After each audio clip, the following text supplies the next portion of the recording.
আমার বস একজন নাস্তিক। যদি এই প্রশ্নের উত্তর পান তবে হয়তো ইসলাম গ্রহণ করবেন। কেন কোরআনে এআই সম্পর্কে কিছু বলা হয়নি? কারণ এখন এআই খুব বিপজ্জনক হয়ে গেছে। আমি এআই সম্পর্কে জানতাম না। এআই এর কথা বলা হয়নি কেন? কোরআনে এটা কেন থাকা উচিত?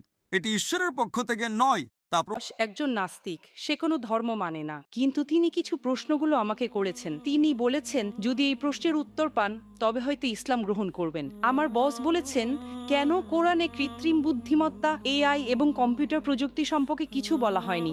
কারণ এখন এআই খুব বিপজ্জনক হয়ে গেছে। এটি অনেক কিছু করতে পারে, যে কোনো কিছুর সিদ্ধান্তও নিতে পারে। আমার বস এই ব্যাপারে খুব কৌতূহলী। ধন্যবাদ। আপনার বসকে বলুন কোরআন কোনো সায়েন্সের বই নয়। SCIENCE। যদি কোরআন সায়েন্সের বই হতো তবে এটি বিশালাকারের হতো। এই যে ভবনটি দেখছেন এর ভেতরে যত বই রাখা সম্ভব সব বই মিলেও এর সমান হতো না। যদি কোরআন বিজ্ঞানের বই হতো আর এতে সব বৈজ্ঞানিক তথ্য উল্লেখ করা থাকতো তাহলে কোরআন এতটা বিশাল হয়ে যেত যে আপনি কোনোদিনও তা পড়ে শেষ করতে পারতেন না। কোরআন কোনো সায়েন্সের বই নয়।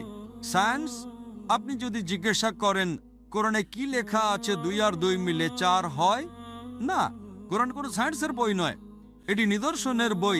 SIGNS। তাই আমাদের দেখতে হবে কোরআনে যা কিছু বলা হয়েছে তা যেন ভুল না হয়।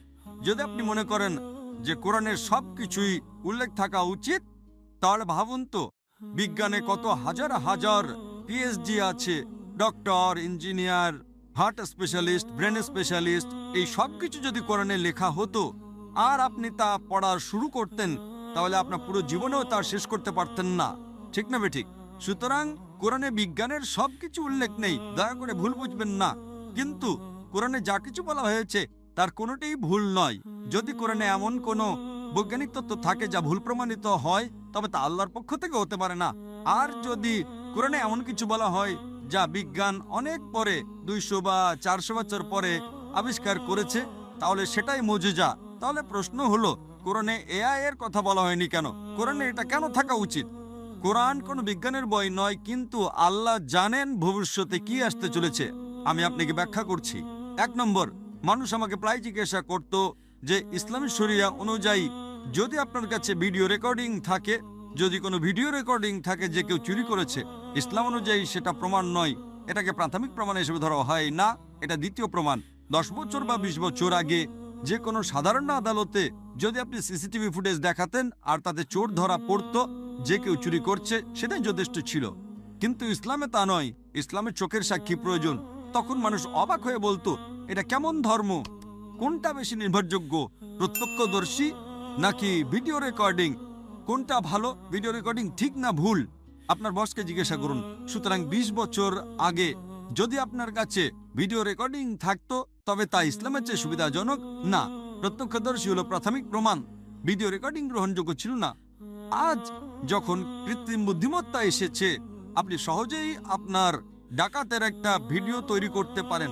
সুতরাং এখন মানুষ জেগে উঠেছে। আজ এটি প্রাথমিক প্রমাণ নয়। তাই ইসলাম অনেক উন্নত। আল্লাহ জানতেন এআই আসতে চলেছে। আপনার বস জানতেন না, আপনি জানতেন না, আমিও জানতাম না, কিন্তু আমি বিশ্বাস করতাম। আমি বলেছিলাম না ইসলাম সঠিক, হয়তো আগামীকাল কিছু ঘটবে। আমি এআই সম্পর্কে জানতাম না, কিন্তু 15 বছর আগে আমার উত্তর ছিল শরিয়া সঠিক।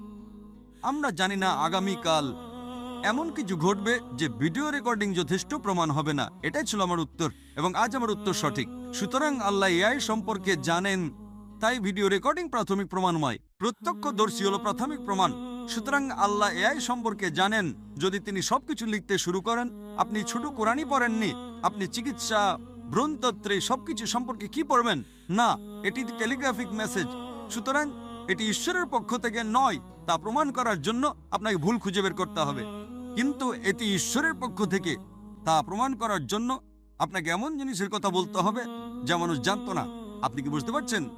একেই বলে অলৌকিকতা। কিন্তু এখানে সবকিছু উল্লেখ করা হয়নি। আশা করি এটি উত্তরটি পেয়ে